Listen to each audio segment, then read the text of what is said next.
Mga kasinta, welcome to my channel again.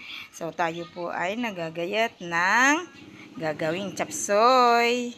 May cabbage po tayo ang ginamit natin, sayote, carrots, beans. Yan po. At yan po mga kasinta, ang dami pong kamatis. Natinda ni tita. Yan.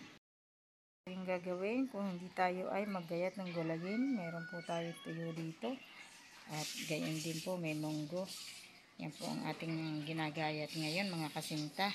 At ako po ay galing sa Manila, so balik na po tayo dito sa probinsya. Po ang init, so yan po yung aking mga tanim na sulasi at ngayon po ay mainit dito na halos namamatay na po yung yung mga tanim ko. Na-miss ko po ito. Yan po ang sulasi, ang lagu-lago na. Yan po mga halaman namin. Yan, at pakita ko po sa inyo yung ampalaya. Yan po. Mga dahon ng ampalaya kung gusto po natin maggulay. Lumago na po. Nung pumunta po ako ng Manila, maigsi lamang po ito. Babagong tumutubo. Ngayon pagdating ko ang lalago na nila. Ang laki. 1 kilo ang isa.